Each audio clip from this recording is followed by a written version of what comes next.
sa araw-araw at patawarin mo kami sa aming mga kasalanan sapagkat pinatatawad namin ang bawat nagkasala sa amin. At huwag mo kaming iharap sa mahigpit na pagsubok. Mga kapatid, ang mabuting balita ng Panginoon. Pinupuri ka Pinupuri ka namin, namin, Panginoong Panginoong Kristo. Hesukristo. Sa panghuli, ako na naman ang magbibigay but medyo konti na lang dahil halos nasabi na ng ating mga kapatid. So, ang ating Panginoon dito sa ating Ebanghelyo, tama nga sabi ni Kap Ike, babanggitin ng Ama. But then dito sa ating Ebanghelyo, sinasabi dito that hallowed, right? So, we must be first consecrated to our Father and then susundin natin yung will niya. Then sabi ng ating Panginoon, humingi tayo ng ating kailangan sa araw. Hindi naman siya nagsabi na humingi tayo ng ating pangangailangan sa buong taon, kundi sa araw-araw. So, sabi niya, huwag kang mabahala ng bukas. Isipin mong ngayon. At ang pinaka-importante doon ay binigyan tayo ng ating Panginoon ng itong dasal na dapat tayo ay manalangin. Because we are subject to be tempted, no? Tintasyon tayo. So, sabi niya dito sa last part na manalangin tayo para hindi pa tayo ay matempt, no, ng kalaban. Dahil alam ng ating Panginoon na sa mundong ibabaw na ito ang tentasyon dahil nandito yung kampo ng devil, ni Satanas. So, tayo po ay subject sa tentasyon. So, sabi niya dito, and then, hindi lang yan. Bago tayo, binigyan rin tayo niya ng panalangin na kailangan natin magpatawad, no? Para tayo ay mapatawad din. So, we must forgive those who are who get or nagkasala sa atin. At para po tayo ay kung tayo man ay magkasala, lalo-lalo sa ating Panginoon ay mapapatawad din tayo. So, paano ba tayo mapapatawad ng ating Panginoon kung ang puso natin ay punong-puno pa ng galit at hindi nagpapatawad sa ating kapwa? So, dito sa last part, sinasabi ko kanina that do not subject us to the final test. So, ito po yung sa ibang version nito, yung sinasabi dito, do not sa ating panalangin, temptation ito. So, alalahanin natin na ang mundong ibabaw ay punong-puno ng tentasyon. Kahit saan ka man, anumang uri ang trabaho mo, anumang uri ang buhay mo, ang tentasyon ay nasa paligid lang. 24/7 na nagtatrabaho, palabitin ka lang, kunting tapyas lang ay talagang madadali ka na. So, ang ating Panginoon, tinuruan tayo ng dasal ng ganito na we must be consecrated sa ating Ama, hallowed be your name sa langit.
suporta sa ating gawain at sa maliit na tiyan.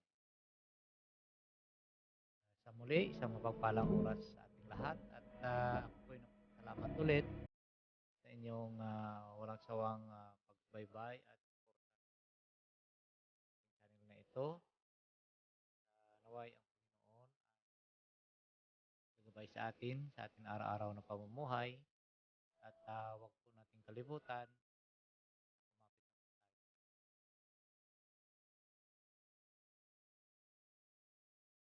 bukas po ay manalangin po sa ngalan ng Ama, ng Anak, ng Espiritu Santo.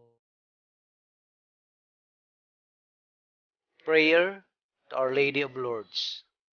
O ever Immaculate Virgin, Mother of Mercy, Health of the sick, Refuge of sinners, Comforter of the afflicted, you know my wants, my troubles, my sufferings. Look with mercy on me.